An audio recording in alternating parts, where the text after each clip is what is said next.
Oi, meninas! Bem, eu vou me apresentar também. Todo mundo falou o que faz, né? Eu sou Emanuele, né? Todo mundo sabe. Eu sou engenheira de produção, não tem nada a ver com o que eu faço, que é falar da palavra de Jesus. Hoje, com a graça de Deus, eu posso dedicar muito mais meu tempo a isso e ter vocês aqui é uma resposta. Uma resposta do clamor e do amor que o Senhor colocou no meu coração. A Pamela sabe que eu lutei bastante para falar exatamente sobre mulheres, porque eu falo que o nosso mundo ele é tão profundo e às vezes a gente tem um pouco de medo, né? E eu percebi com o tempo que é na nossa incapacidade que a gente deixa realmente Deus agir, né? E a gente vê que é realmente Deus. Às vezes eu percebo que é nessas coisas que a gente vê que a gente não sabe que Deus vai querer que a gente haja, porque é onde a gente vai depender 100% deles. Então hoje aqui eu estou trazendo um tema para vocês, mas a inspiração, o autor é completamente Jesus. Eu quero realmente, antes de começar, continuar dando a Ele a glória que é devida, amém? Bem, deixa eu pegar aqui. Já. Mandei, tá no Canva. Peraí, só um minutinho, galera. Mas foi bênção, né, gente? Vocês estão gostando? Tá sendo gostoso, né? Eu tô super feliz. Espero que vocês estejam curtindo esse momento, que Deus esteja ministrando ao coração. E aí, deu certo, galera? Não? Não tem problema, fique em paz. Vamos ter paciência. Deu certo os lanchinhos? Ah, gente, o devocional acabou e falaram que tem pessoas que queriam comprar. Eu vou depois mandar para vocês, vou pôr também no Instagram, tem um site, tá? E aí lá dá para comprar também, para quem não conseguiu comprar aqui. Eu falo, né, a gente às vezes se subestima. E eu fiquei com medo de comprar e ninguém comprar. Aí eu comprei só um pouquinho. Aí com a graça de Deus acabou. Mas eu vou pôr isso no Instagram, eu vou pôr lá na comunidade, então todo mundo vai ter a oportunidade de comprar depois. Amém? Agora foi, né? Então elas vão cansar aqui. A minha enrolation. Aí. Amém.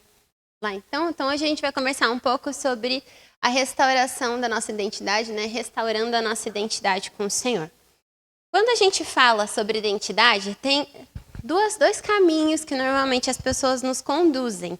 O primeiro, muito conhecido, que é vamos procurar a nossa identidade dentro de nós. E o segundo é sobre procurar a nossa identidade no nosso passado. E, há um tempo atrás, a minha querida psicóloga, que vocês acabaram de conhecer, ela colocou uma enquete lá no Instagram dela e eu achei essa enquete ótima. Bem, ela disse o seguinte: se a sua identidade dependesse do seu passado, você estaria. Coloquei do jeito que tá para as pessoas verem, com uma palavra forte.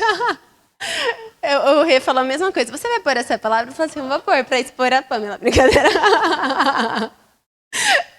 Então você estaria ferrada, um pouco encrencada ou ótima, porque eu tive uma vida perfeita. Bem, eu com certeza estaria no mínimo encrencada se minha identidade dependesse do meu passado. E eu acredito que não só eu, né? Eu tive muitos conflitos com a minha identidade. Eu baseei a minha identidade em coisas muito rasas, como a minha aparência. E o resultado disso, como todo mundo pode saber, foi desastroso, né? Eu falo que eu tinha uma aparência muito segura, mas na realidade eu era uma pessoa muito insegura e muito carente. E aí eu me feri muito, aceitei qualquer merreca de amor, me feri, me machuquei. E foi somente quando eu tive um encontro verdadeiro com Jesus que eu pude entender qual era a minha verdadeira identidade. Porque foi na medida que eu conhecia o Senhor que eu passei a me conhecer. Eu falo que tem um conhecido meu que quando a gente já tinha uns 20 anos, a gente estava conversando de ir ao médico e ele falou que nunca tinha ido no oftalmo, imagina, com 20 anos. Eu falei, como assim, você nunca foi no oftalmo? Não, nunca fui no oftalmo. Enfim, marcou o oftalmo e ele descobriu que eu tinha astigmatismo e miopia. E aí ele começou a usar óculos. E eu falei, como que você viveu até hoje assim? Tipo, pra mim, astigmatismo ainda, gente, você vê tudo embaçado, é muito difícil. E ele falou assim, eu achava que enxergar era aquilo. Eu achava que era isso, enxergar. E eu falei, gente, é isso que aconteceu na minha vida. Eu, até conhecer o Senhor e ter um encontro com o Espírito Santo, eu achava que viver era aquilo, que minha identidade era aquilo, que as coisas tinham que ser daquele jeito. Mas o Espírito Santo colocou lentes novas nos meus olhos e eu comecei a ver com nitidez. E eu falei, nossa, aquilo não era enxergar, aquilo não era viver, aquilo não é a minha identidade. E é isso que eu queria comentar com vocês. Então, a nossa identidade na realidade... Opa! Errei. A nossa identidade na realidade, ela está, então, em quem pertencemos, que é o nosso Criador. Ela não está na gente, não está no nosso passado, ela está no Senhor. Quando a gente quer entender um pouco mais sobre arte, ou sobre uma obra de arte específica, normalmente a gente não fica só olhando para aquela arte, a gente vai entender quem fez a arte. O que ele estava pensando, qual era o momento da vida dele, e é exatamente a mesma coisa. Teve alguém que te criou. E aí, a gente precisa também entrar em uma premissa. Todo mundo foi bonitinho com o slide, eu tô causando. Calma, gente, vai dar certo, irmãs. Aí, 2 premissas a gente precisa estabelecer antes de começar a falar com mais profundidade sobre a nossa identidade. A primeira delas é: Deus faz tudo de propósito e com propósito. Se você me segue no Instagram, você já me ouviu falando isso umas 300 vezes, mas eu acho que eu vou falar isso até você entender isso de verdade. Por quê? Porque a Bíblia diz pra gente lá em Apocalipse 4:11, se vocês quiserem anotar: digno és tu, Senhor e Deus nosso, de receber a glória e a honra e o poder, porque criaste todas as coisas e por tua vontade elas existem e foram criadas. Pela vontade de quem as coisas existem e foram criadas? De Deus. De Deus. Você não é um erro de Deus, porque Ele não erra. E mesmo que os seus pais não tenham te planejado, ou mais que isso, que seus pais tenham te rejeitado, isso não tem problema, porque Deus te fez de propósito e com um propósito bem estabelecido. Você não é um erro. O segundo ponto que eu queria conversar com vocês é que nós, mulheres, somos a cereja da criação do Senhor. E a cereja é assim, é o que dá todo o esplendor, não é verdade? E por que eu estou falando isso? Bem, hoje a gente está num momento em que quando a gente vai conversar com mulheres, principalmente, ou sobre mulheres, a gente tem um advento muito grande do feminismo. E tem uma pessoa muito querida, entre aspas, chamada Simone de Beauvoir, que ela fez um destrabalho para a gente, chamando a gente do segundo sexo. Como se a gente fosse uma parte esquecida do Senhor. Tipo, Deus não tinha mais o que fazer, que Ele já tinha criado todo mundo, aí a gente é o segundo sexo. Mas não é isso que Deus fez. Porque a Bíblia diz pra gente outra coisa, lá em Gênesis 1, 26, 27. Do 26 ao 27. Eu vou ler para vocês, tá? Então, Deus disse: façamos, Deus Pai, Deus Filho, Deus Espírito Santo, nesse façamos, os seres humanos à nossa imagem, conforme a nossa semelhança. Domine eles sobre os peixes do mar, sobre as aves do céu, sobre os animais do rebanho, sobre toda a terra e sobre todos os animais que rastejam sobre a terra. Então, Deus criou o ser humano à sua imagem. A imagem de Deus o criou, homem e mulher o criou. Então, o que isso fala pra gente? Desde o princípio, nós, mulheres, fazíamos parte do plano de Deus. E Ele deixou a gente para ser criada depois de Adão de propósito. Porque a gente era a cereja da criação. A gente veio trazer todo o esplendor do Senhor para essa terra. Amém? E eu falo isso, parece uma brincadeira, mas é verdade. Deus criou o céu, a terra, os peixes, o mar. Mas a primeira vez que conta em Gênesis que ele olhou para alguma coisa e falou: não tá legal isso aqui, foi para Adão. Ele olhou para Adão e falou assim: não tá completa essa obra. Não é verdade? Então é verdade, Deus criou a gente para ser a cereja da criação. É muito engraçado porque quando a gente fala de Gênesis, as pessoas elas já vão para a parte de auxiliadora idônea, né? Que foi isso que Deus falou, façamos uma auxiliadora idônea para o homem. Bem, no original, ó, tô pegando todas as suas dicas. No original, em aramaico, né? A Bíblia no Antigo Testamento foi escrita em aramaico, que é o hebraico antigo, e o Novo Testamento em grego. E no original essa palavra chama Ezer. E pro português não tem uma palavra específica, é uma palavra muito difícil de traduzir. Mas a palavra que poderia ajudar a gente seria salva-vidas.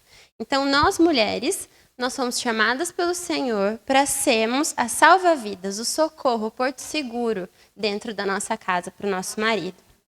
E não é à toa que a mulher ela tem uma capacidade esplêndida de elevar os homens ao melhor potencial deles ou destruir a vida deles.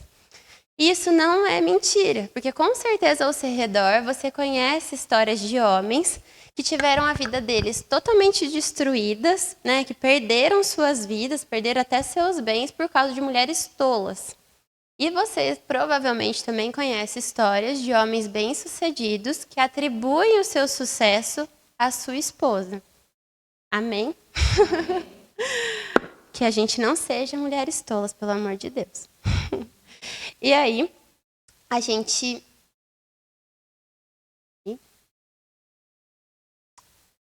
Ai, esqueci de mostrar essa fase. Perdão, galera. Então, agora eu queria conversar com vocês sobre essa passagem de Gênesis, onde diz que nós somos imagem e semelhança do Senhor. Isso é uma coisa quase padrão, todo mundo sabe disso, né? Mas o que isso realmente quer dizer? Isso significa que parte das nossas características como homem e mulheres, elas apontam para o próprio Deus.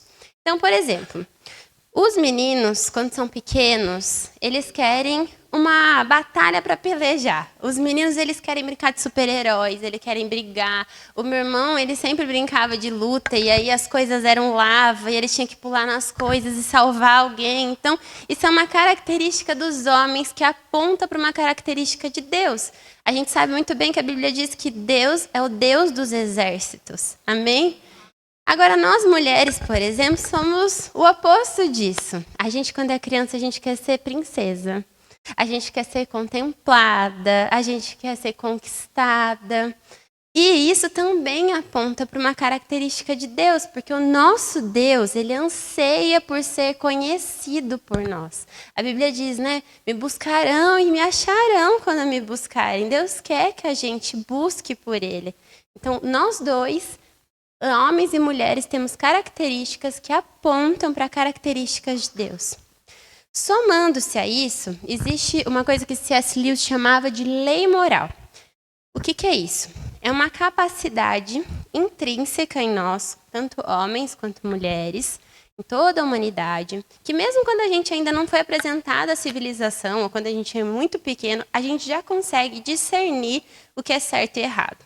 E aqui tem muitas mães, e provavelmente vocês já viveram alguma situação em que seu filho veio para você com uma cara chateada, se entregando de que tinha feito alguma coisa errada, sendo que você nem fazia ideia do que ele estava fazendo.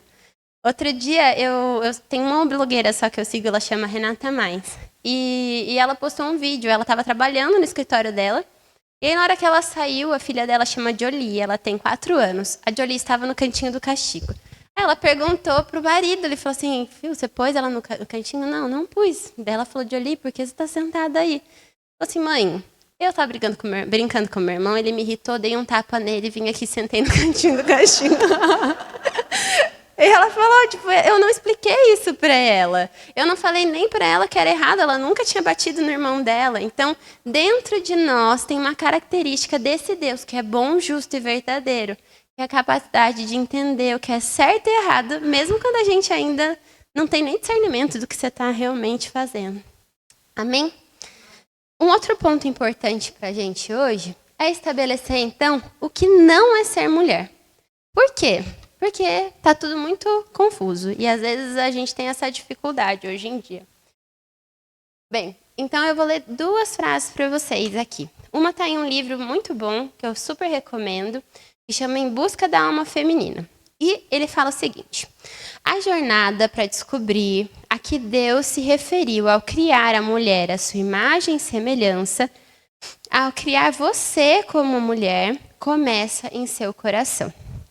E também Provérbios 4, 23, onde a Bíblia diz: acima de tudo, guarde o seu coração, pois dele origina a vida.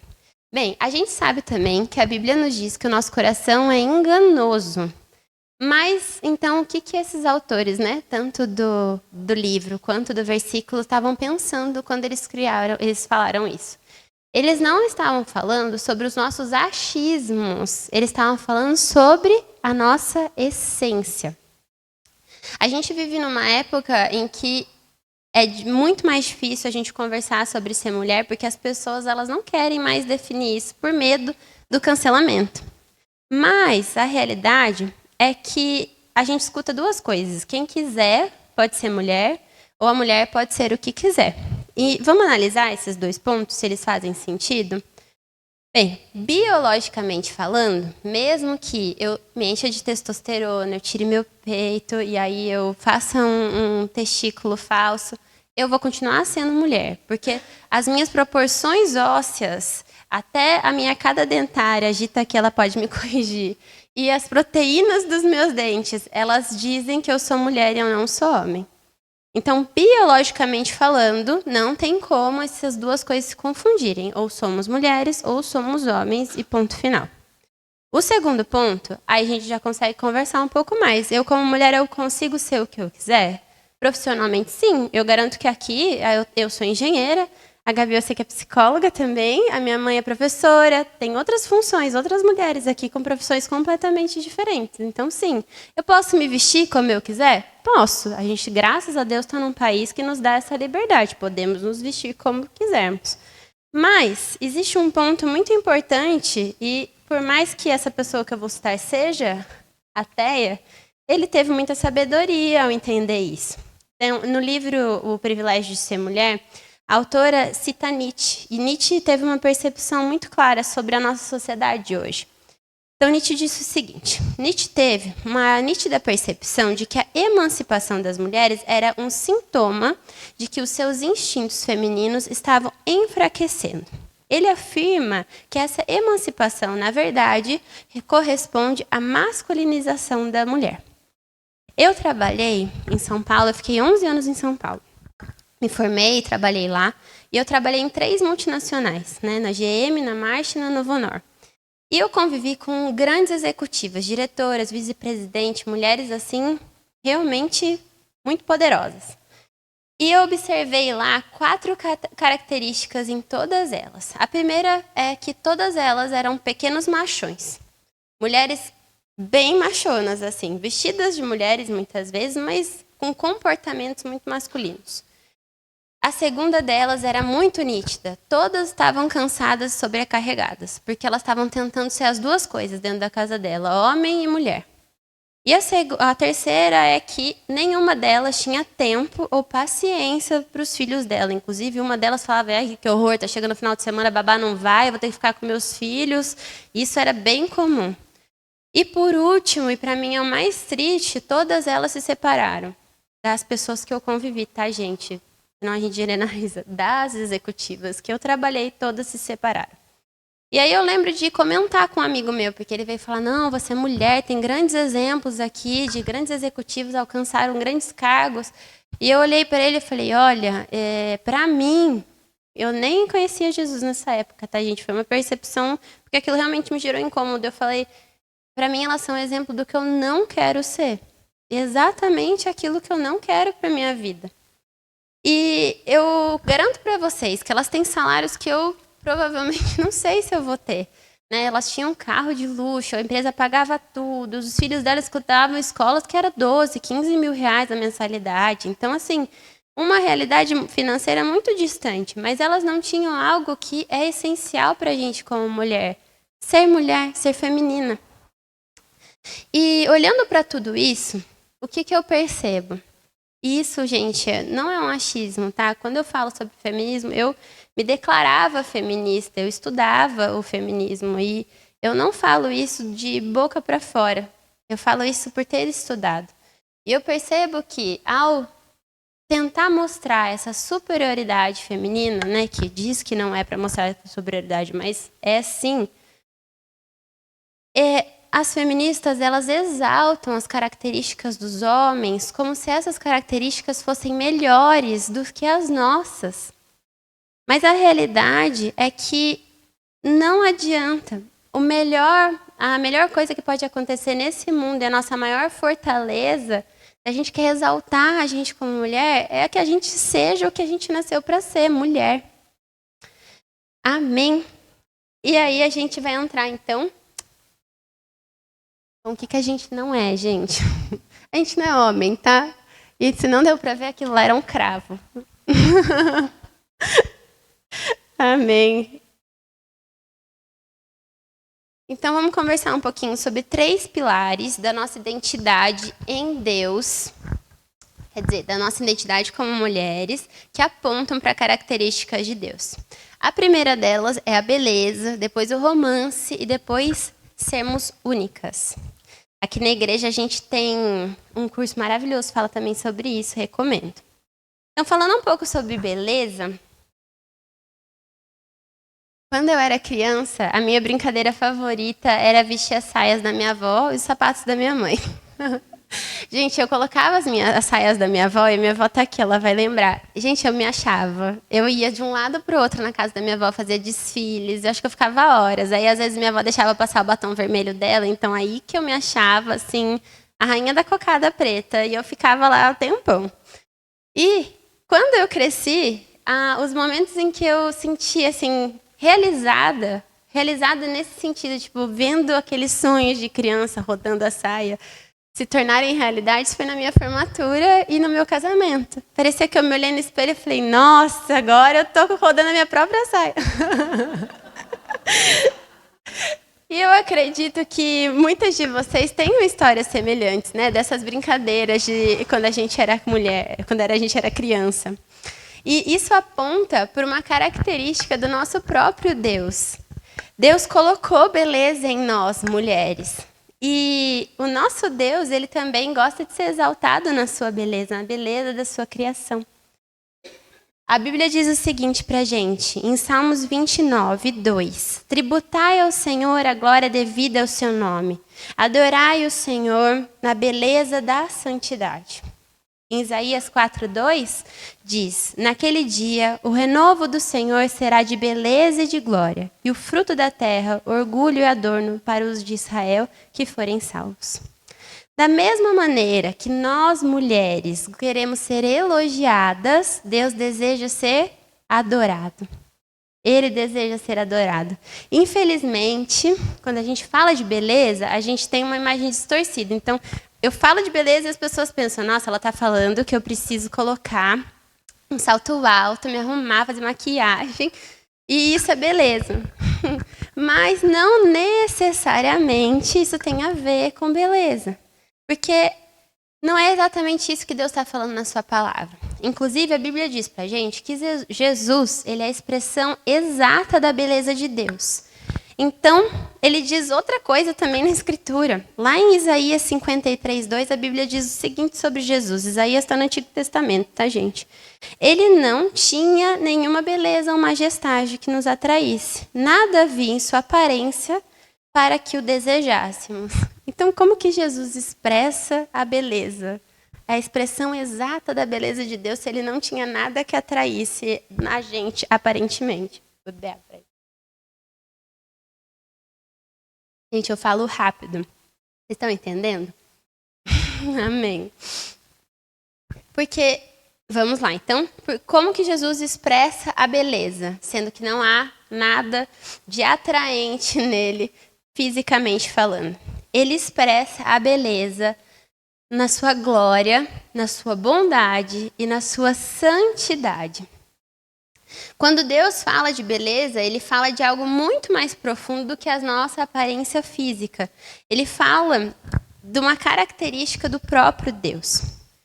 E quantas de nós não conhecemos mulheres lindíssimas, mas aí a gente senta para tomar um café com ela e fala, Jesus? Você fala que a pessoa para de ser bonita, você nem vê mais beleza na pessoa. Porque a bondade e a beleza, elas têm que ser duas faces da mesma moeda, elas andam juntas. A Bíblia diz pra gente, inclusive, que... Na Bíblia não, peraí. A beleza sem a bondade... Isso aqui tem que gravar, porque essa frase é muito boa. Então, a beleza sem bondade e santidade não é beleza. Aqui eu coloquei, não sei se vocês reconhecem, a bruxa da Branca de Neve.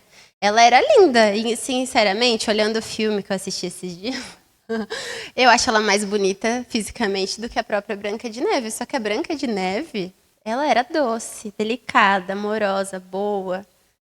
E era isso que fazia dela mais linda de todo o reino. E aí a Bíblia diz o seguinte para a gente em 1 Pedro 3, do 3 ao 4. A Bíblia diz: a beleza de vocês não deve estar nos enfeites exteriores, como cabelo trançado e joias de ouro ou roupas finas. Ao contrário, que seja algo interior, imperecível e demonstrada em um espírito dócil e tranquilo, o que é de grande valor para Deus. Beleza e cuidados exteriores, eles devem ser a consequência, o reflexo de algo muito mais profundo nas nossas vidas, algo muito mais imperecível. E não uma máscara para esconder os nossos vazios e as nossas feridas. Não tem pecado nenhum em se arrumar. Gente, quem gosta de se arrumar? Eu amo me arrumar. Tem hora que quando tem casamento, eu falo pro Rê, pra mim essa é a parte mais divertida. Que é a hora que eu tô fazendo minha maquiagem, arrumando meu cabelo. Mas a realidade é que não adianta de nada a gente estar linda por fora e, como diz a frase antiga, um pão bolorento, né? Lindo por fora e podre por dentro. Ou ferida por dentro. A solução, então, para a gente entender aonde está essa beleza que Deus depositou na gente, ela é fácil. É a contemplação. É a contemplação. Tem um autor desconhecido que ele fala, nós nos tornamos parecidos com o que contemplamos. E a Bíblia, ela confirma esse ponto, dizendo em 2 Coríntios 3,18, assim todos nós, que com a face descoberta contemplamos a glória do Senhor, estamos sendo transformados segundo a imagem com glória cada vez maior, a qual vem do Senhor, que é o Espírito Santo. A contemplação... Opa, passei.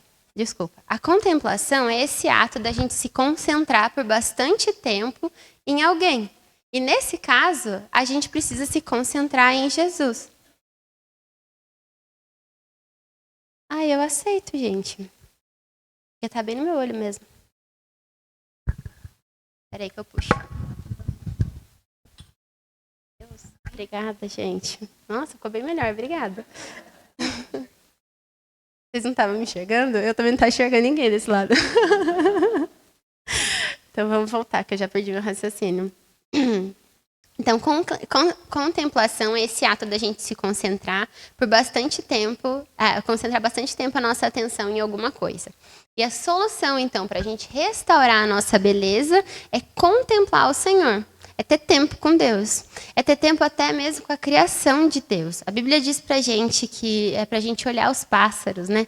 Pra gente admirar a beleza da criação do Senhor. E essa contemplação das coisas belas do Senhor e da palavra de Deus, da presença de Deus, é que vai restaurar a nossa beleza, tanto espiritual e como consequência também a nossa beleza física. Quantas mulheres a gente não conhece aqui na igreja que a gente fala, nossa, depois que conheceu Jesus, essa pessoa ficou tão mais bonita, parece que tem um renovo, um brilho. Por quê? Porque ela está restaurando a beleza dela no lugar certo, contemplando a beleza do Criador. Hoje, pode ser que você esteja se olhando e às vezes você tem até dificuldade de se olhar no espelho. Existem mulheres que nem olham no espelho. Mas eu quero te dizer uma coisa. Você não é as suas feridas. Você não é aquilo que você está achando que você é. Você é bela e quem colocou isso em você foi o próprio Deus, Criador de todas as coisas. Então, se permita ser restaurada nessa área pelo Senhor, porque o mundo precisa da sua beleza. Deus chamou a mulher com esse papel, da gente desempenhar esse papel de mostrar a beleza ao mundo. Amém. E o segundo ponto? O segundo ponto da nossa característica como mulher é o romance. Então, eu vou citar até uma coisa antiga, mas eu acho que vocês vão saber, né? Então, seja Diário de uma Paixão ou Um Amor para Recordar, eu garanto que todo mundo aqui tem um filme ou um livro do Nicholas Sparks na listinha de livros preferidos da vida. Eu tenho também. Por quê? Porque nós fomos chamadas para esse romance. A gente gosta de romance, eu amo dorama. Eu acho que eu fui uma das incentivadoras do dorama na minha casa. Porque a gente gosta disso, desse romance. É algo intrínseco no nosso coração que revela uma característica do próprio Deus. Os homens, como eu disse, eles gostam de super-heróis, mas a gente quer ser a princesa da Disney. Não é verdade? A gente quer ser conquistada, desejada, admirada. E os homens, eles querem o exato oposto. Os homens, eles querem um desafio de conquistar. Eles querem acessar uma coisa que as outras pessoas não vão conseguir acessar, que ele vai ter que desempenhar ali um papel diferente. Isso é muito gostoso. E parte desse romance é o mistério da gente esconder parte de quem a gente é. As mulheres têm disso, né? De ter esse mistério, de esconder algumas características de quem são, porque elas querem que tenha alguém que invista nelas para elas mostrarem essas coisas do coração dela. Porque mostrar demais nosso corpo, falar demais da gente, na realidade, embora mascarado como assim algo poderoso, na realidade está falando muito mais sobre as nossas inseguranças do que sobre algo que é realmente a nossa característica. A gente se sente muito mais confortável trabalhando no mistério. E essa é uma característica do nosso Deus também. Por isso que eu afirmo, isso é uma realidade do nosso coração como as mulheres. O romance é uma realidade, e foi Deus quem pôs. A Bíblia diz pra gente o seguinte: a glória de Deus é ocultar certas coisas e tentar descobri-las é a glória dos reis. Ele também disse algo que eu já citei: vocês me procurarão e me acharão quando me buscarem de todo o coração. O próprio Deus faz esse jogo do mistério, né? Ele não revela tudo pra gente, ele vai revelando coisas à medida com que a gente o busca de todo o nosso coração. Os homens, gente, eles querem esse desafio e a gente, como mulher, instintivamente quer ser esse desafio dos homens. Inclusive, quando eu falo desafio, algumas pessoas olham e falam assim: nossa, então você quer o quê? Ser um problema para ser resolvido por alguém? Não é isso. A realidade é que nós queremos ser esse tesouro precioso, escondido, em que alguém vai ter a maravilha de nos desfrutar da nossa presença. E isso vai requerer tempo e intimidade. Então, gostar de um desafio não é ser uma pessoa durona. Inclusive, o apóstolo Pedro, ele enfatiza a nossa fraqueza como mulheres. Isso talvez assuste um pouco, mas ele diz o seguinte: ele diz o seguinte: maridos, do mesmo modo, sejam sábios no convívio com sua esposa, tratando-as com honra como parte mais frágil e cordeiras do dom da graça e da vida, de forma que não sejam interrompidas as suas orações. Não quer dizer que nós somos fracas? Calma, não briguem comigo, respira. Em partes, somos fracas. Todos nós. E isso que é a grande maravilha. O privilégio de ser mulher, a autora, ela diz o seguinte: as mulheres costumam ser, inclusive, mais piedosas, porque elas têm essa consciência mais viva da sua fraqueza. E aí mora a nossa verdadeira força. A realidade é que a nossa fraqueza é o nosso maior trunfo como mulheres. E a Bíblia tem pra gente alguns exemplos de mulheres guerreiras, mulheres fortes. Mulheres como Esther, Débora, que liderou um exército, Ruth, que foi uma viúva. Mas hoje eu quero contar um pouquinho para vocês da história de Esther, que não tá dando para ver muito bem, mas a inteligência artificial fez uma imagem bem legal para mim. E a Esther, não sei se vocês conhecem, Esther era uma rainha. E na época de Esther... Peraí que eu vou ter que tomar uma aguinha. Ramã, que era uma das pessoas que serviam ao rei, ele queria exterminar o povo judeu. Então, o extermínio do povo judeu não é de agora, já está há muito tempo rolando. E aí, quando ela soube disso, né, vieram contar para ela, ela falou, gente, então vamos fazer um jejum, intercedam por mim. Porque naquela época, o rei tinha muitas esposas e para você se apresentar diante do rei, ele tinha que te convocar. Se não, ele podia te matar. E normalmente é o que ele fazia. Se alguém aparecia lá sem ser chamado, ele mandava matar. Então ela falou, ela liderou o povo nesse jejum para que eles intercedessem sobre ela, para ela poder ir diante do rei. E diferente do que a gente acha que é força, Esther não chegou no rei e deu um chute na porta e falou: Epa, pode parar, você não vai matar ninguém, tá? Porque eu sou a rainha desse lugar. Ninguém vai se prostrar diante de você e eu que estou mandando aqui. A Esther não fez isso. A Esther fez o exato oposto disso. Ela se vestiu com as suas vestes reais, ficou bem gatona. Ela falou, agora eu vou lá, diante do rei. Chegou diante do rei e ao invés dela falar alguma coisa sobre a situação, ela chamou ele para jantar. Ele e a pessoa que estava querendo matar os judeus. E ela falou, vamos jantar amanhã? E ele não matou ela, o que era um milagre. E aceitou o convite dela para ir jantar no outro dia. Naquela mesma noite, o rei ele não conseguiu dormir e aí ele pediu para os seus servos trazerem um livro de crônicas, que é o livro que contava as coisas que estavam acontecendo.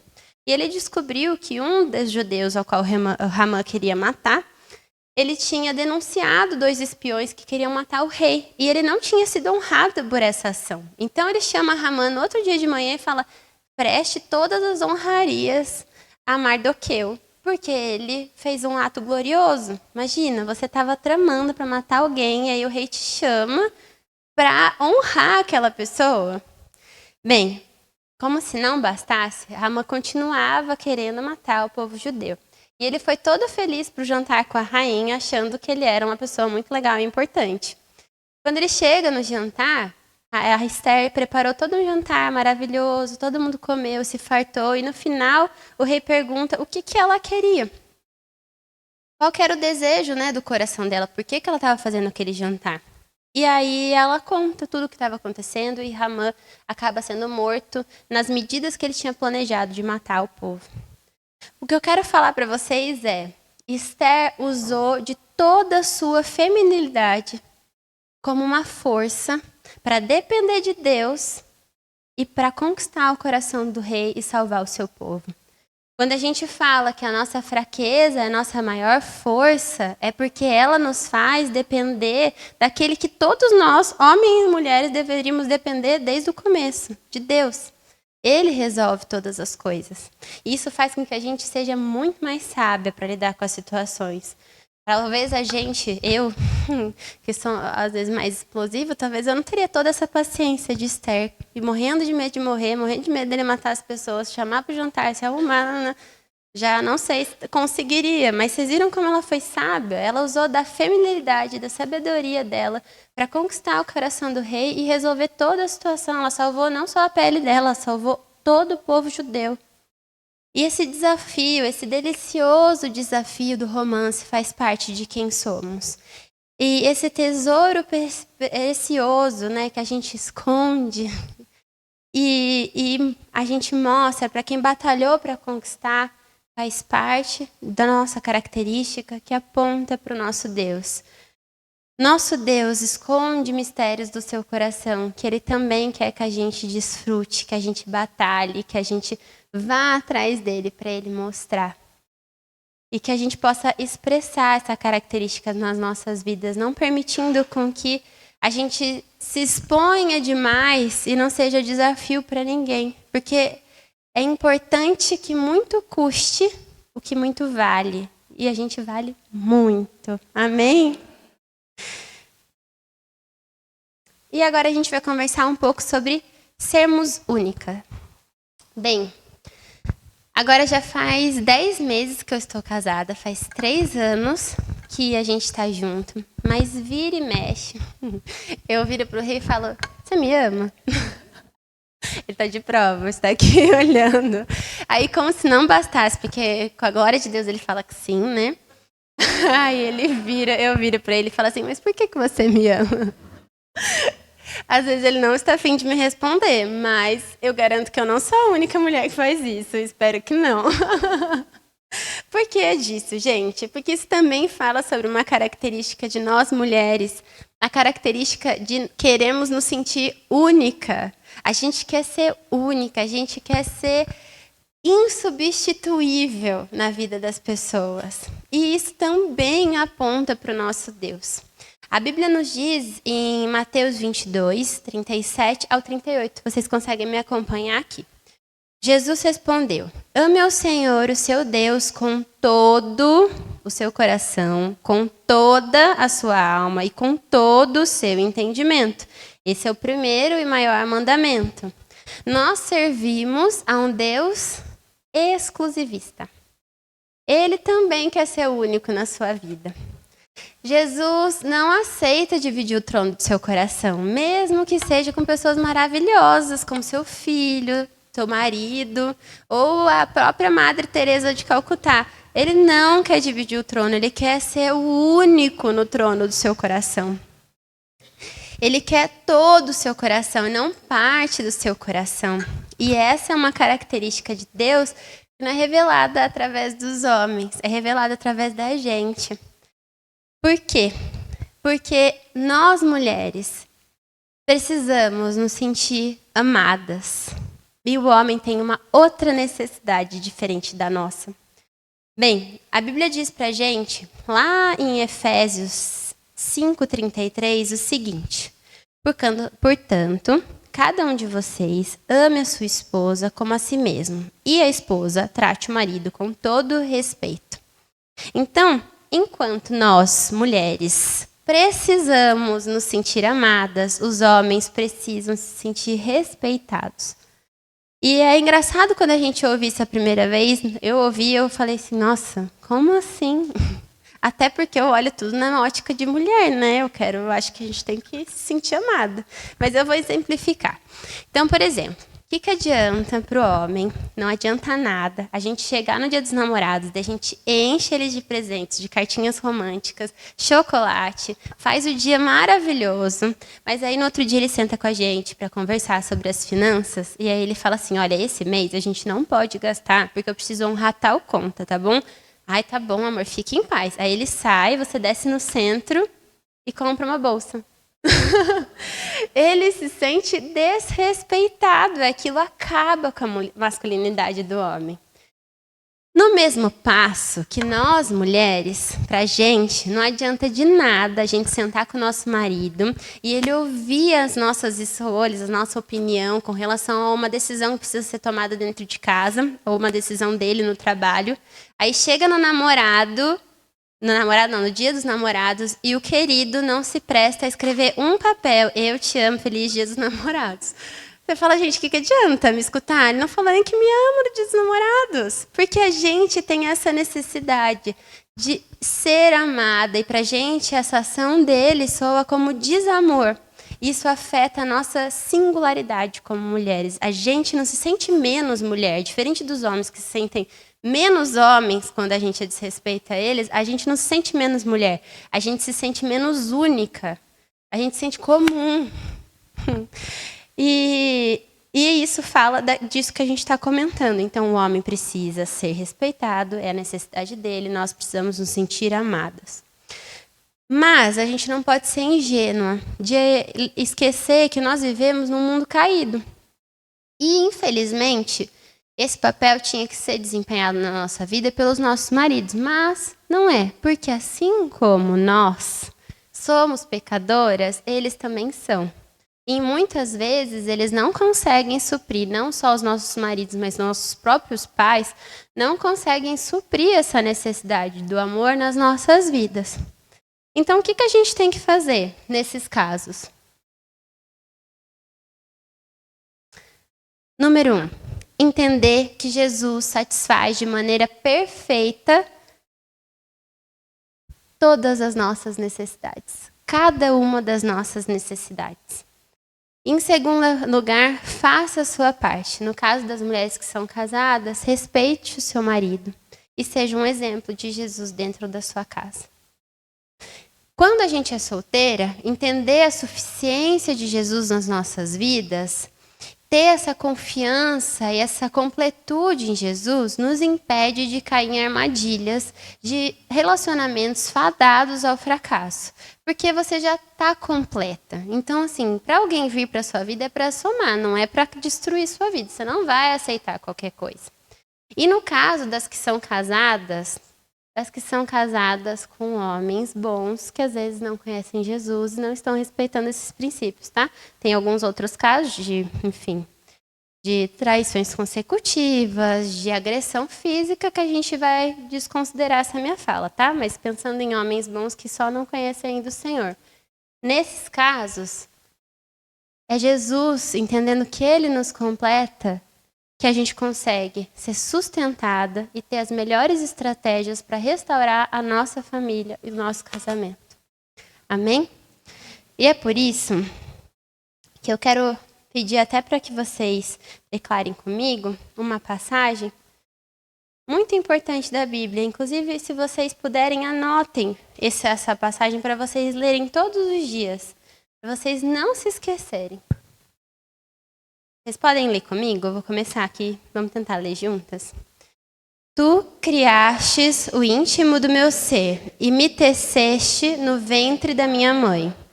Eu te louvo porque me fizeste de modo assombroso e admirável. As tuas obras são maravilhosas. Sei disso muito bem. Os meus ossos não estavam escondidos de ti quando em secreto fui formado e entretecido nas profundezas da terra. Os teus olhos viram meu embrião. Todos os dias determinados para mim foram escritos no teu livro antes de qualquer um deles existir. Como são preciosos para mim os teus pensamentos. Gente, vocês têm que falar isso também? Vamos lá. Perdão. Vai, falem comigo. Como são preciosos para mim os teus pensamentos, ó Deus. Como é grande a soma deles. Se eu os contasse, seriam mais do que os grãos de areia. Se terminasse de contá-los, eu ainda estaria contigo. Você é única. Você é desejada. Você é amada. Você foi planejada em detalhes pelo Criador. Você já parou para pensar que o Senhor do universo, soberano, Deus de todas as coisas, Ele pensa o tempo todo em você? Pensamentos de paz. Então, mesmo que seu pai não tenha te suprido nessa necessidade de amor, ou seu marido também não te supra nessa necessidade, Jesus te ama e isso é suficiente. Amém? E aí, eu queria contar para vocês que ainda existe uma característica que nós podemos acessar. Nós podemos ser filhas de Deus. Bem, tem 2 autores que eu gosto muito que eles falam. Um deles fala: nossa jornada em direção à cura começa quando nos arrependemos. Paul Washer diz: nós somente podemos ver a glória do amor de Deus quando reconhecemos nossa necessidade e largamos todas essas tolas e banis ideias de valor, mérito e justiça própria. Gente, imagina comigo a seguinte cena. Tem uma mulher, ela está à deriva no meio do mar. E aí, ela pensa, bem, eu nado até a margem ou eu fico aqui boiando esperando alguém vir me ajudar. Ela decide, então, nadar até a margem. Daí ela nada. Quando ela está perto de colocar o pé dela num lugar que ela alcança, ela morre. E aí tem um homem no barquinho que ele grita e fala: meu Deus, eu estou gritando para ela até agora para jogar a boia. E parece uma história meio sem pé nem cabeça. Mas quantas de nós não estamos na mesma situação? Quantas de nós não estamos cansadas tentando conquistar a nossa salvação com as nossas próprias mãos? A gente negligencia muitas vezes o sacrifício de Cristo, tentando com as nossas boas ações ou os ritos religiosos alcançar essa salvação sozinhos. Mas, gente, eu quero falar uma coisa para vocês. Assim como na vida dessa mulher da minha história, esse caminho é um caminho de morte.